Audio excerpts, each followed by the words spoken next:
Guys, another CEOism podcasting edition, my favorite edition with Peter Faleskini. He is a podcaster slash a podcast host at Ask Faleskini, has this colorful background, I would say. And he seems to be like an open book because he mentioned in the meeting that we have here about burnouts and about all kinds of interesting things. So one of his favorite quote is, not everything that shines is gold and not all mud is dirty. So I love that. Peter, can you introduce yourself? Tell us a bit more about yourself and your business. Yes.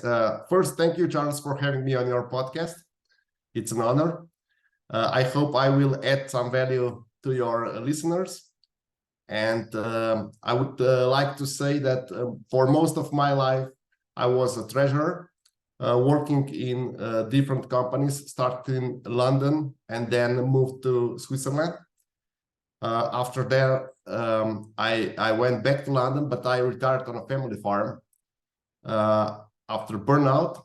And I just had to rearrange my life completely because whatever I touched was not gold anymore as it was when I started. So I said, okay, I need to just have different habits, and the different habits might lead into different results. So I started with workout routine.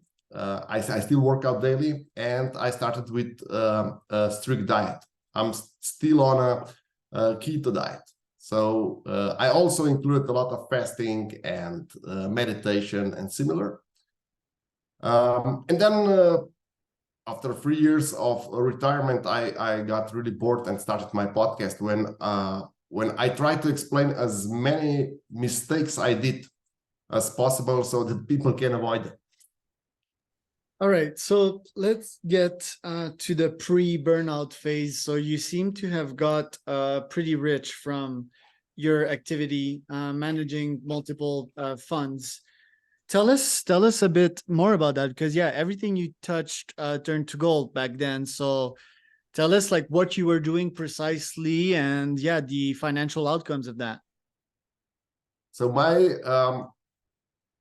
my job was to be a treasurer. So basically I had to provide or organize resources and then invest them.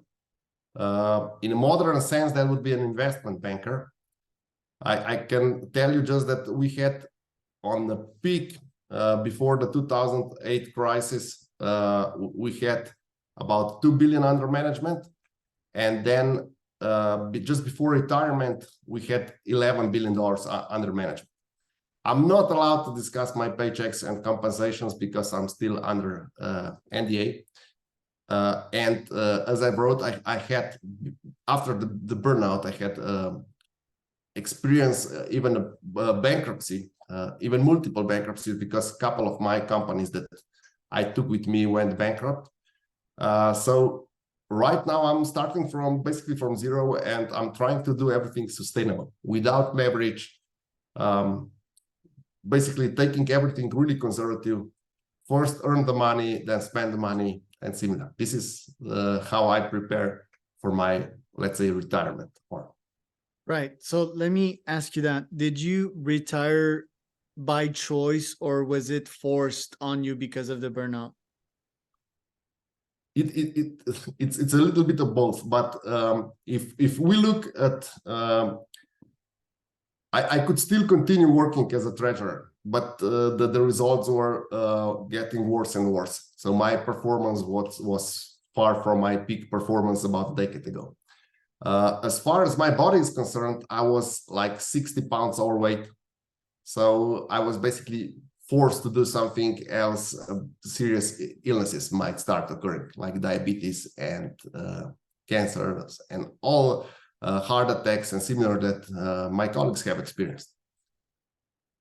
I mean, this kind of job, if you're managing 2 billion, it can be quite stressful to see that your investments are not doing good. A lot of us, we attach what we do with ourselves, you know. So if I'm not performing, then who am I at the end of the day? Am I this money losing fund manager in the end? So lots of pressure, and especially when you get investors that are asking you about the returns and the returns are not good, I guess this wears off on you. And even when it's doing well, I think when you apply an OCD personality to any types of jobs, you know, we always have this stressor in the back of the mind. Oh shit, oh, how are my investments doing now? And yeah, I guess it's really, there's a huge It, mental it, toll, right? Because it's much harder. It's dog eat dog world. So it's not, am I losing money? It's always opportunity cost. If my investors would invest in, let's say, different trust or different fund, they would make, for example, 25%. And with me, they just made 23%. So we were making a lot of money, but we were always unhappy because we didn't reach our goals. That is also something that I would like to stress to all the listeners. It's really important. If the success is defined with how you reach your goals, or how the percentage of the goals that you envisioned and that you have reached, you can be extremely successful as far as society is concerned, driving new Porsches and flying around in private jets and all this stuff. However, you can be really frustrated because you didn't reach the goals that you envisioned. So that was my biggest problem in that led to burnout.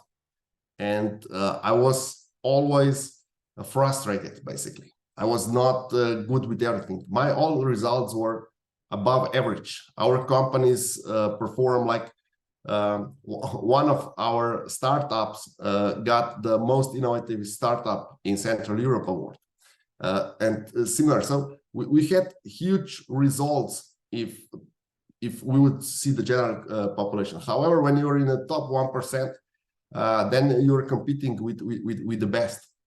So even if you're much better off than average person, you're still frustrated because you did not reach the level that you envisioned, or the level that you know someone that performed that well. So this is something that caused me to go into the burnout mode. It was not underperformance as such, because I was extremely successful, and I'm still considered one of the most successful treasurer, and I still get consulting jobs based on that. However, my own mind decided that I was not successful and that I would need to do more. So it's really tricky how the mind can play tricks on us. And everything also results in a body. So I was really overweight. I was not fit to do things. I did a lot of weightlifting because that's one of the popular sports I do, or sports that is really close to me. However, with being overweight, you always think, oh, my muscles are big and everything. However, if your, let's say, percentage of your fat is not below 15%, you're not fit. That is the reality. And I agree with that. And if you do not eat, or if you don't have your meals planned for the whole week, you're not really taking care of your diet. So these are some lessons that I had to learn the hard way. And on the other hand, I was 40 years old and I didn't do a lot of things from my bucket list. So the burnout came just in time, and I said, okay, if I stop now, what do I want to do before I die? And just put up together a bucket list, like restoring old cars. I do a lot of free range farming. I do carpentry. I bought a carpentry shop so I can play around and similar. So basically everything that was on my bucket list, I started. And one of the things was also public speaking and consulting that I always wanted to, but I never had time. And because the job was so engaging, I could not afford to go for a weekend seminar somewhere and give a speech to a crowd. Now I can do that because yeah. Yeah. Okay, for the goals part of things, and the investors saying, oh, they did better than, yeah, I don't think these are sound investors, talking about the opportunities cost. Well, okay, go ahead, investor, invest in the other fund, maybe next year I will do better than this other fund, if you're that smart and if you're that good, then do that. So I think that investors should be just happy with better than average market performance, and they're accountable also for the choices that they make with their money. You're not the only one in charge of that. That is correct, but right now I did a lot of study on that, and I was extremely sensitive. And most of the investors or fund managers are not really sustainable. They don't care about sustainability. So Right. I'm a huge fan of ESG standard right now. That helps them think in other dimension as well as just quarterly profits, because profits are basically monthly, and quarterly profits are where you start competing. And because you are in this game, you don't even understand that everything is fundamentally wrong with these principles. You're just pushing for harder performance, and then you're assuming more risk, and then risk starts to materialize. Even if you can hedge the risk against certain events, there is more and more exposure. And exposure, even if it don't cost you directly money, it destroys your credit rating and similar. So sustainable is something that I'm trying to achieve now. I'm saying no to a lot of offers that I receive, especially the ones that have expectations that I cannot fulfill, or I don't want to fulfill. Maybe I could do it by assuming a lot of risk. And I'm also taking care about my health. I cannot work like 18 hours anymore, especially not every day. Of course, there's a project I have to work on, a certain project for 2 or 3 weeks, but then I take a holiday. I take, like, if I have a 2-week project, I will take 2 to 4 weeks holiday after that. That is something I learned Right. from my past experience. And putting sustainable goals for yourself, right? Because I've been that way too. When I started my entrepreneurial career 10 years ago, I would set moonshots for myself and be disappointed. Fortunately, I wasn't too hard on myself, because I know that a lot of folks are very hard on themselves when they don't reach their goals. But I kind of stopped doing that, and yesterday I wrote about that. I think it is more sustainable to factor energy and happiness and freedom instead of hard numbers. I mean, it's cool to quantify things, but for example, yesterday as I was running my 21 kilometer in the park here, the metric is not really the pace per mile or pace per kilometer. The metric is, how do I feel right now? Do I still feel energized? Do I still feel happy? Do I feel mentally positive?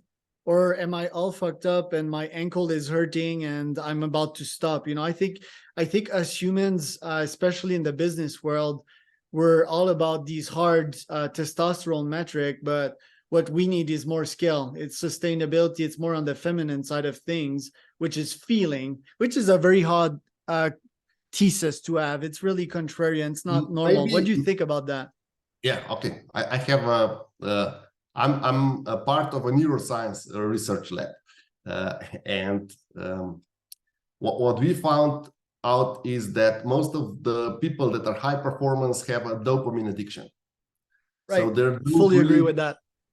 Hard stuff just in order to release dopamine.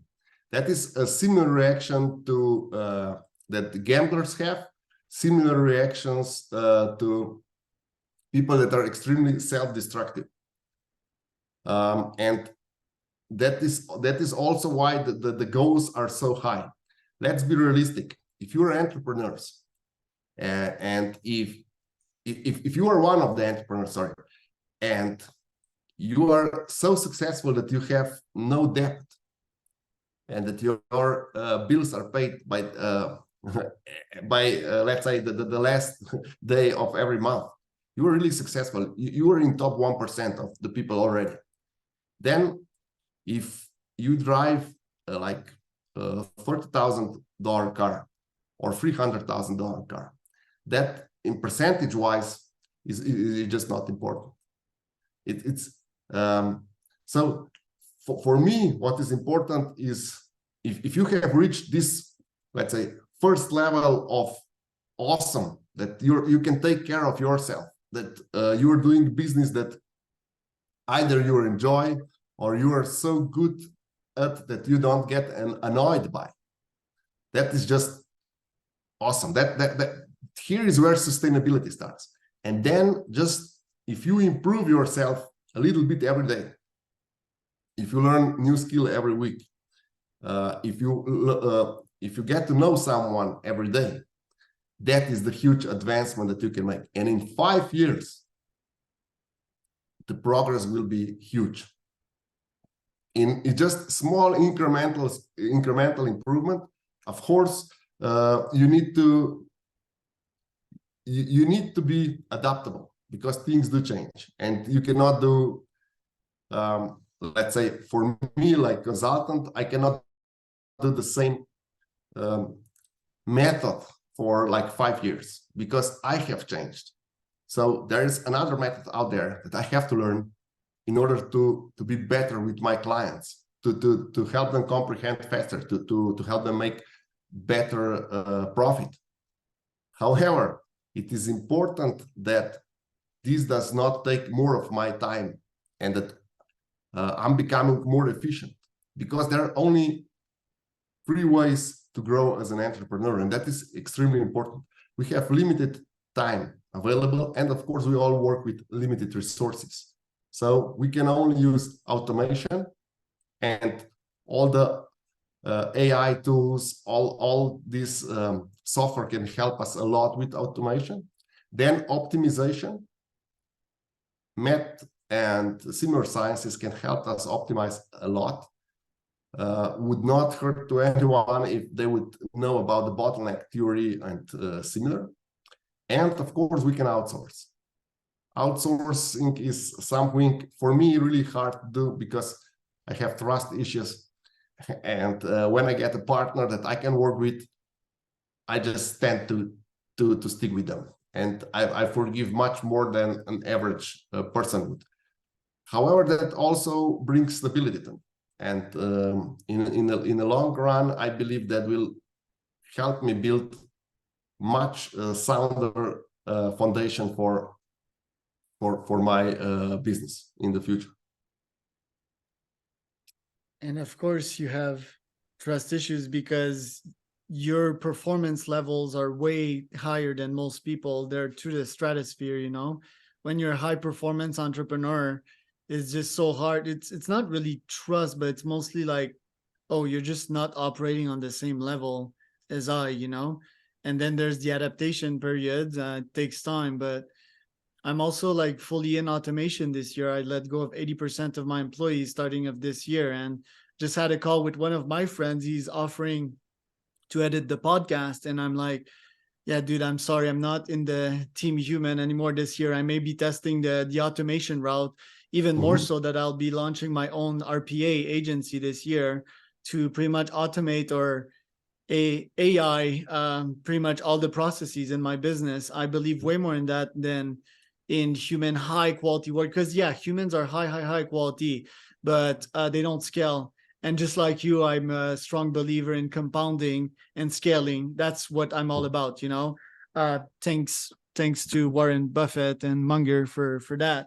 I want to ask you though, and first, how much time do you have, Pete? Can we take 10-15 more minutes? Yes, of course. Okay, because you're an interesting guy, and I want to ask you about the burnout phase. The goal that you were setting for yourself were not scalable. You had the beginning of diabetes, you saw it in your body, you were getting fat. What was the day at which you said, okay, that's enough, I need to hit the bottom barrel and bounce back? Okay, first, I would like to talk about denial phase. It always starts with denial. I'm okay, I just need to take a bit of the rest. I'll take 2 days off and I'll be okay. First, you start when you're doing 18 hours a day. You said, okay, I'm gonna go to bed earlier, or I'm gonna sleep in next day, and it's gonna be okay. And then you said, okay, my food might not be the best, but I'm not drinking Coke for, I don't know, a week, and we'll see what happens. And I'm not eating too much sugar anymore. And so there, the denial phase is probably it was longest with me. I imagine it's similar with other people. Then, and it's always, when you're doing weightlifting, you always say, okay, I'm strong. I might not be cut out the best, but if I lose like a bit of a belly fat, I'll be perfect for the beach. And so this is still the denial phase. It's not. And then the light strike somehow. Okay, this is not working out. I said when I retired, I was like 40 years old. I said, okay, I'm living in an apartment, and I always wanted to live in a house. I own a couple of houses. Why would I not move into that houses? What's wrong with that? Why is there any obstacle to this? I said, okay, I'm doing kickboxing for 30 years, and I cannot go through the whole training session with just regular guys that used to train with me like 20 years ago, and they're the same age of me, but they have much better performance. Why is that? Am I worse? We were the same level. I was better than some of them in the past. Okay, so there is something that indicated that something is wrong with me. So if I want to do my sports goal, I have to change something. The food is usually, or first you overtrain. You start overtraining, and then when you overtrain, you discover that you have a lot of inflammations. Then inflammations lead to, okay, I eat too much sugar. I need to cut back on the carbs. Then there are some indigestions. Okay, what was the reason for that? So slowly, I started with intermittent fasting. I started with keto diet, and slowly I got myself together. It took like 2 years to get back in shape. And I was training literally every day. And I had enough sleep. And then, okay, what is the hormonal imbalance in men over 40? Then I saw that I need to change my exercises a bit.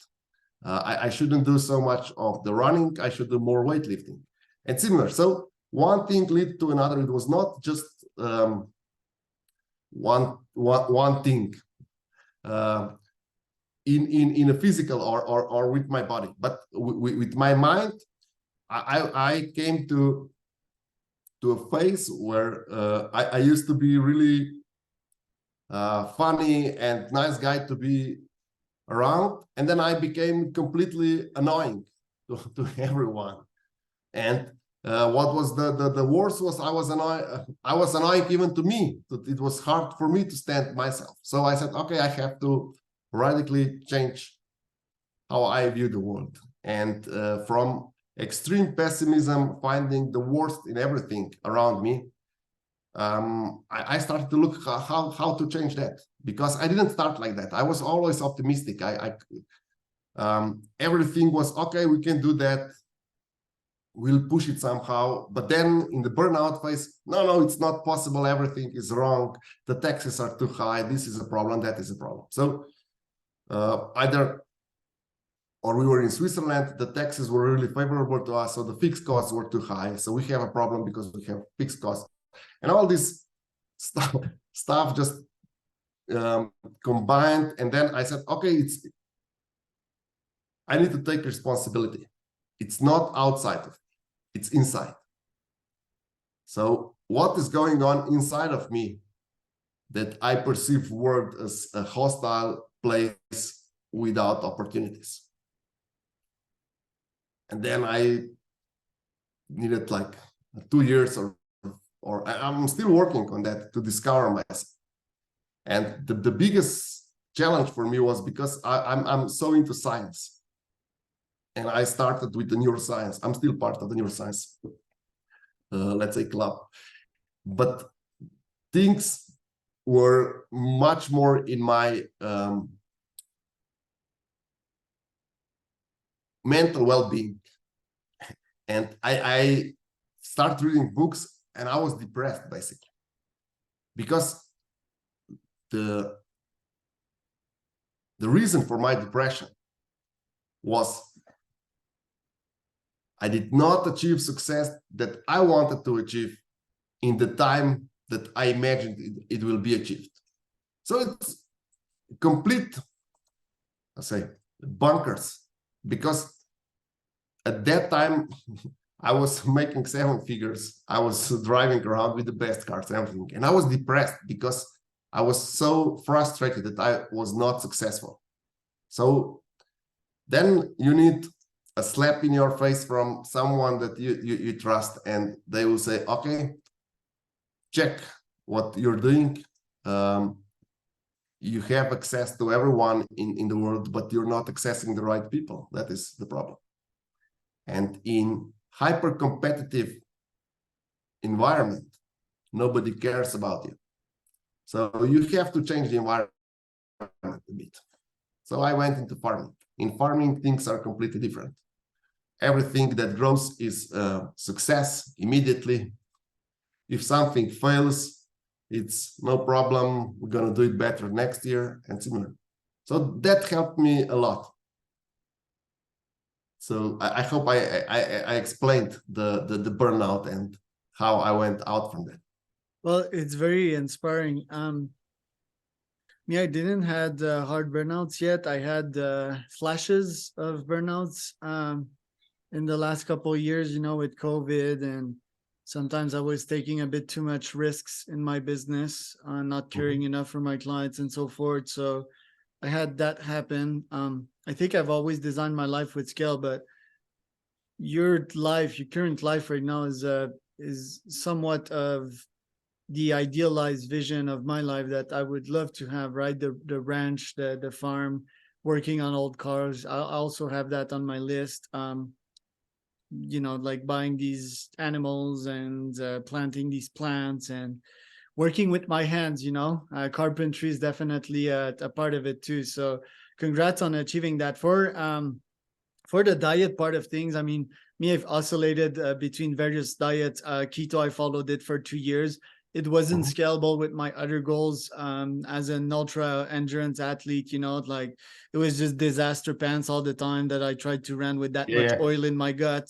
So nowadays I'm still into intermittent fasting. The training is also a very calculated part, like I also overtrain quite a lot, and the sugar part and the carbs part isn't that bad as an endurance athlete. It also, there's multiple studies proving that it does help with testosterone and so forth. A lot of triathletes that of the top of the world, they're carbs depleted, they're all skinny, and their testosterone is down. And while listening to you, it was definitely first an hormonal problem, but I'm also wondering, like, was part of your job being ultra pessimistic to make great investment? Was that like part of your... Yes, because I was a risk manager in my basic profession. So because I had to assess all the risks, and then I had to avoid the risks, or I had to just calculate the risks. That made me, I was successful in finding risks or risk discovery. And then I was just, this principle went into my life, because in life, it's not all about math. It's not all about knowing things. You need to feel a lot.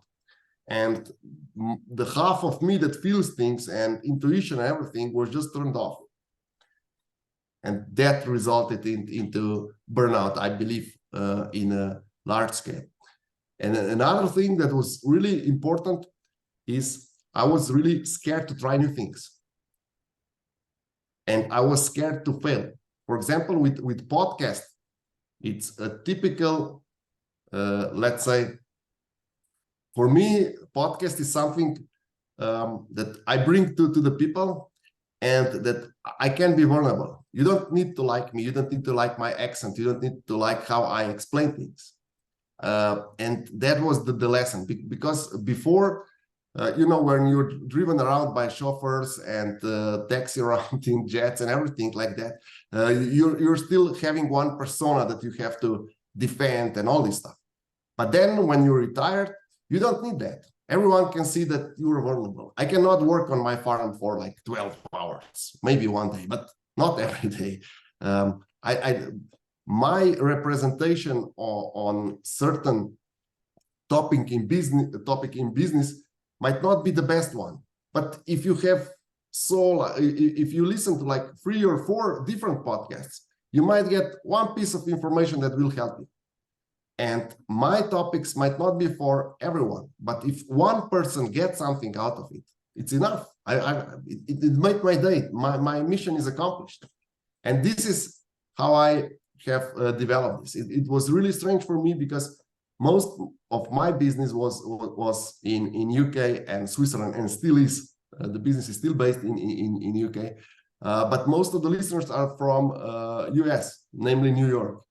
And so I do see that there is right now I think we're closing into 100,000 downloads. So it's a beginning. We somehow reached the first stage, and I do see that there is interest in audience to see business problems from a different perspective.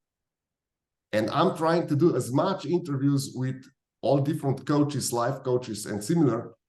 Because what I found out now that I started coaching, that most of the problems, like financial problems within the companies or personal, are not related to the finance. They're related to somehow traumas or point of views from owner or managers. So it's really different aspect of finance. Before, everything was mathematical problem for me. What about podcasting? That also seems to be a part of your ideal life. It is certainly a part of mine, just to interview a bunch of interesting brains on a daily basis, learn from them. Why did you decide to start the pod? What's your thesis behind it? And do you want to monetize a part of that? Yeah, I'm already monetizing my podcast. It was just, as I explained, I wanted to be vulnerable. I wanted to share my experiences. And my experiences that are worth sharing are not, okay, I was driving this car and that, what people can see on YouTube now. If you check all these experienced businessmen, what they do, and oh, I bought this company and I took over this company. And no.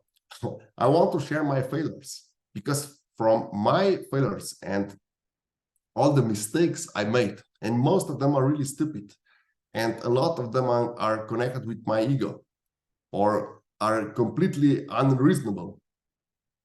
I want to share that part of the story. And as I said, a lot of people are viewing entrepreneurs like someone who makes a lot of money. It's not about making a lot of money. It's making money on your own terms. And as I said, for me, I appreciate every entrepreneur that can pay their bills, or that will be able to pay their bills in 1 year. It's also a good thing. So this is one of my favorite quote is, not everything that shines is gold and not all mud is dirty.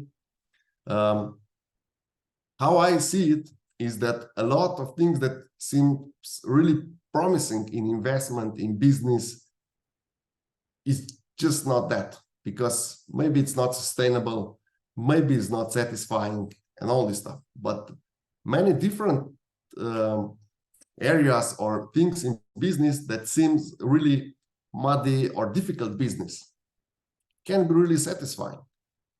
And I encourage people to work as much as possible with their hands, because the neuroscience teaches us that feelings are not just what we think about things, but actually what we can feel with our fingers, with our presence, all this stuff. And if you have some physical, either hobby or business that you can do, it should improve all your senses, and in let's say 5 years, it should improve your overall performance for sure. For the podcast, who are you inviting? What are your objectives? And how do you get these folks to share the best versions of themselves on the air with you? Yeah, I invite many different kind of people. I'm more inclined to do technical guys and similar. However, I must go out of my comfort zone. So I'm doing a lot of interviews with life coaches, because I do believe that life coaches can change life to entrepreneurs. This is a private life and business life. So this is something that I have, as I said, it's pushing me out of my comfort zone. I don't know how to get the best out of them. I did just 26 interviews so far, so I'm still in the beginning of the learning curve. I have some coaches that will help me improve my interview skills. However, I must say that most of my guests were really, let's say, pleasant surprise for me, and I always regretted when I underestimate one of my guests how they perform. It's just incredible. People from all walks of life, of course, they're all connected with entrepreneurs, and most of them are somehow in business, either as a coach or they have their own business. They are really, let's say, they bring so much value to the table. They bring this life experience. And it's amazing for me, how can people that are much younger than me have so much wisdom? And this is just intriguing for me, and I'm really enjoying these interviews. So maybe they are not technically as good as they should be. However, I really enjoy them. I learn so much of them, and I'm really grateful to every one of my guests that they come to my podcast and share their views with my listeners. Yeah, for the time thing, if you're stuck in the jungle for 3 days, you might live 3 lives in each of these 3 days. So wisdom can be created and compacted in quite amazing ways, right? Especially when life becomes, a matter of life and death, literally. A lot of wisdom can be generated in that time. Or if you're just compressing yourself, like Elon Musk, for example, taking these huge risks all the time, the real question is, will it catch up with you, at some point, with what you mentioned, with all the risks that you've taken, the stress that you've accumulated. So it's been an honor to have you on, Peter. I mean, we're already on time now. Shared a lot of wisdom yourself, so thank you for that. Where can people find out more about you?